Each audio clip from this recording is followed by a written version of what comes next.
All right. What is going on, everybody? It's been a minute since we've done one of these. The last couple of weeks, man, I can't even remember honestly when the last day was, but we're getting back into routine with these live streams, these podcasts. We're getting back into routine. I'm excited, but the last few weeks, yeah, have been a little bit crazy, and I had to shift the priorities around a little bit. So I've been out of this for a minute. Basically last week of April, sorry, I was in Vegas at the UFC Performance Institute again, learning from this coaching event in Kelowna, where I was actually speaking on the stage, talking to other coaches, other people in similar industries, not necessarily coaching fighters like I do, about business, about learning how to improve their business, and just really making sure that I can deliver some of the value of the things that I've learned over the years to a whole other big group of coaches, which was also super fun. And then past that, I went to Vancouver last Thursday to watch one of my athletes fight a Canadian legend, and not just fight him, but take him down in the second round, which was fucking unreal. And that is what we are going to talk about today. So guys, stick around for a minute at the end because we're going to do a little bit of Q&A. But that is what we're going to talk about today, consistent growth. And specifically, I'm going to be talking about Mac, my athlete that I just had fight in Vancouver, they call it world title in that organization. Personally, I believe more of like a Canadian title, but they do have some foreign guys fighting too. So I don't really know what to call it, but if you have questions, drop them in the comments because we're going to do a little bit of Q&A at the end, or shoot me a DM. But yeah, we're going to get into it. We're going to talk about Mac. We're going to talk about consistent growth. So we're going to start in 3, 2, 1. Welcome, everybody, to another episode of the Elite Development Podcast, the #1 show for athletes looking to gain an edge on their opponents and build their dream careers in sport. I am your host, Kenny Dusseault, and I am super happy to be back at it. It has been a couple of weeks since we've done a podcast. I usually try to do these 5 times a week, but quite honestly, life's been crazy, and I've needed to prioritize elsewhere. And the first thing I'm going to point out is I did not say I didn't have time to do it. I did not say that, I couldn't, but I decided to prioritize my time elsewhere. And the reason I say it that way, and I want to reinforce this because it's very important, the reason I say it that way, and I don't say I couldn't, I don't say I didn't have time or anything like that, is because the language you use is important. And the language I always choose to use is keeping control. And when I talk about keeping control, if I said I didn't have time to do the show over the last couple of weeks, yeah, it's easy. It's harmless, right? But what I'm essentially saying is there's no possible way I could have done it. It's not my fault. But if I really wanted to, when I got back to my hotel at the end of the night in Vegas, I could have turned on this stream and, sat and done a podcast. But I wanted to make sure that I was present at the UFCPI. And I didn't think it was the right move. So I chose not to spend time doing podcasts while I was there so that I could spend more time focusing on the education in the time that I was there.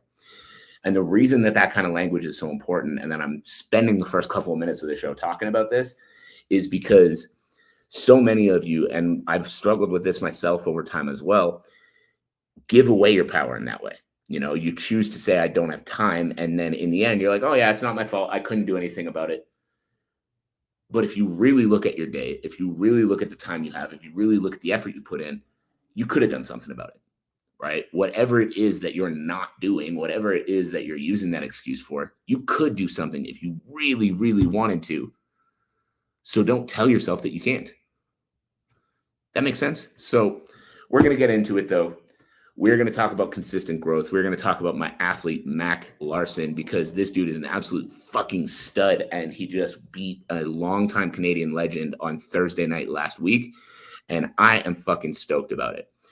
So Mac and I started working together 7 years ago, and I'm actually going to try to get him on the show over the next couple of weeks here too. But Mac and I started working together 7 years ago, and when he came in, he'd been kind of up and down in amateur MMA. He'd had a few Muay Thai fights. And he was a hard worker, but basically lived by the work hard, party harder kind of mentality, right? Like he loved to train. He loved to push himself. He loved fighting. He loved, the physical aspect of it, the competition, all that. He also loved going out, eating shitty food, doing all that, which like is pretty typical from guys in their early 20s.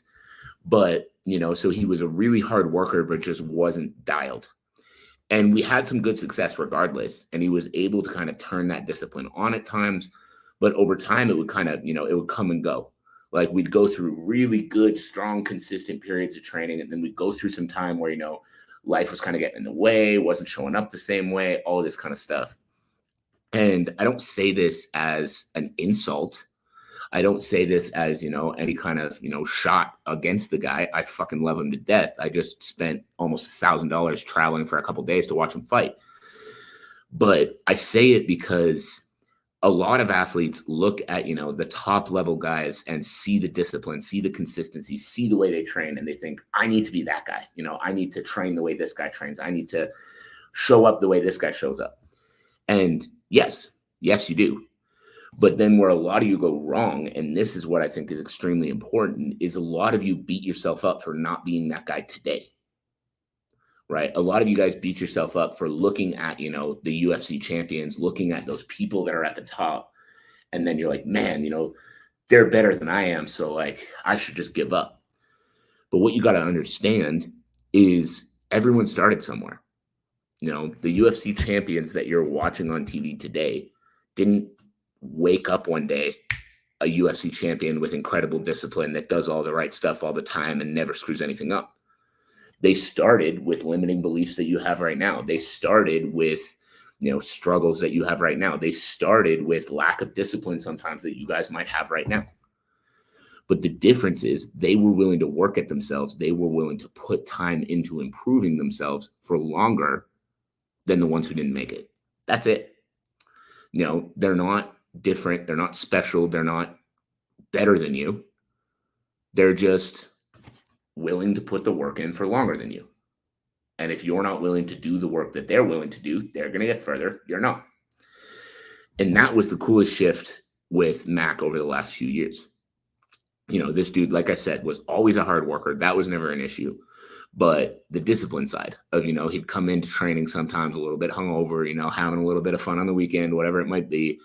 And he'd still show up, he'd still work hard, but, the output's not the same when you're not at your best, right? And so the work was there, and mentally he was thinking, well, I'm showing up to the gym every day, I'm doing the right things, that's it, right? But he wasn't doing those little things outside of the fights, outside of the training. He wasn't taking proper care of the body the same way. He wasn't, fueling himself the right way for training. He wasn't doing those little pieces that separate the good from the great. And that has been the shift, and that has been the growth that I want to reinforce with you guys. See, in 2021, through COVID, Mac had his pro debut and unfortunately lost it in a very good fight that he was so close to winning. But ended up losing the fight. And then after losing that fight, there was a shift. There was a shift where he all of a sudden, I think, clicked and understood that these little things like, fueling yourself properly for training, getting a good amount of sleep, doing all the right things outside of the gym was just as important as doing the right things inside of the gym. And when I have this conversation with a lot of athletes, what I hear from a lot of them is, well, but like, it's no big deal if I'm just like, I'm just screwing around a little bit, or like, they'll kind of make excuses for it, being like, yeah, but I'm still showing up. I'm still going to my workouts. I'm still training. And yeah, that's great. That's going to put you ahead of a lot of people. But how often can you show up to the gym at 50% of yourself because you went out and got hammered the night before it catches up to you and it's too much and other people are able to pass you? How many times can you, kind of fuck around and find out before you fucked around too often and other people are going to get past you? And over the last couple of years, seeing that shift in a guy like Mac has been phenomenal. Because like I said, up and down a little bit in the amateurs, started seeing success when he hired me. And, I'm not going to shy away from saying that. Building the strength, building the power, building the gas tank that we've built has been a massive help to be able to win fights that maybe he wouldn't have won before. But after that pro debut loss is where it really shifted. That's the first time that he decided, hey, I need a nutritionist to help me with my weight cuts. I can't do this whole just starve myself and sweat out 15 pounds style anymore.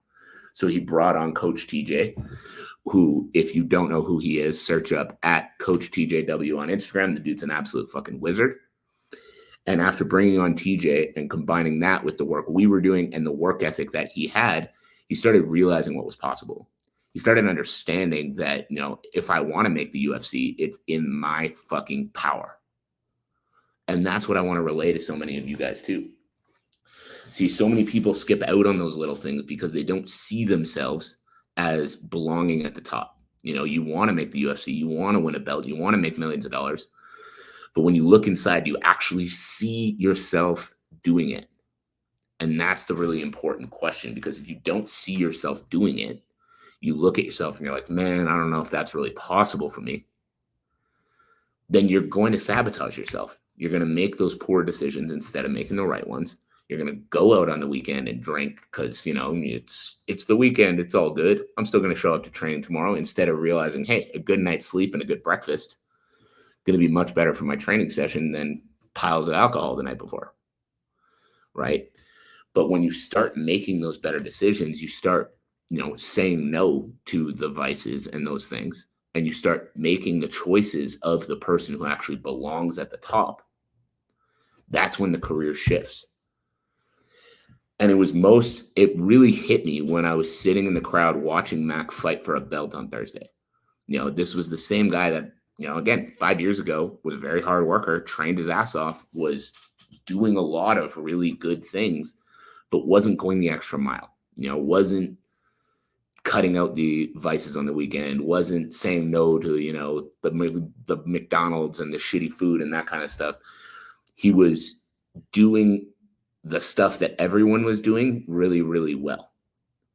But the shift and the ability to fight for professional MMA titles and the ability to make it to the UFC and the ability to have the career that he's always wanted to have came when he started doing the things that the other people weren't willing to do.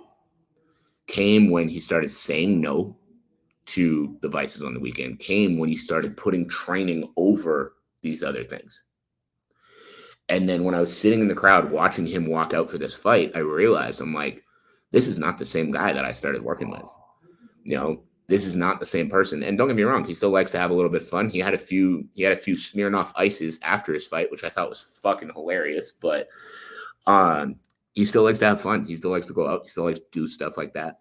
But the biggest change, and the change I want to really reinforce with you guys, is that training came first. Training came first over everything. There was nothing happening for him during that entire camp, during the last camps, anything like that, that was taking away from the fight. The fight came first. The recovery came first. The training came first. The nutrition came first. Keeping the weight cut on point came first. All of those things came first. And what did it lead to? At 5-1, he stepped into a cage with a man who hadn't lost in 7 years and put him away in the second round. And now he's the BFL welterweight champion, and he's put himself in a position where, quite honestly, nothing's been announced yet, but quite honestly, the UFC has to be next, because he just took out a longtime reigning Canadian legend in the second round.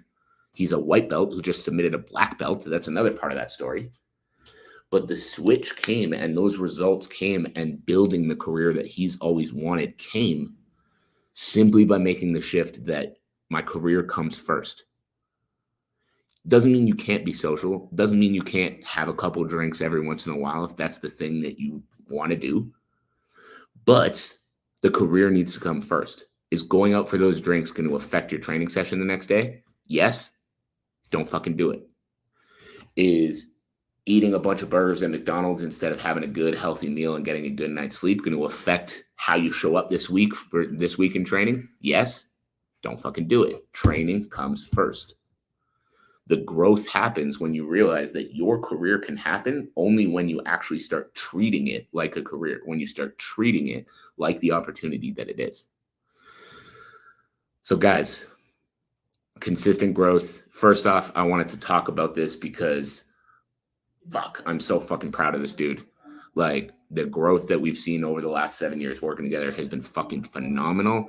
But second, I wanted to really reinforce that point that when you put the sport first, when you start saying no to the vices, when you start really realizing that your career is within your control and every choice you're making has an effect on whether or not you're moving closer to that career or further away from it, that is when absolutely incredible things will happen for you. So guys, that's it. That's all. I appreciate you all so much for tuning in. I hope you have a wonderful rest of the day. I hope you learned something from that. If you did and you have some good takeaways, I would love to hear them. Shoot me a message across any of my social media platforms. And as always, I hope you have a wonderful rest of your day. I will catch you all on the next one. Instagram.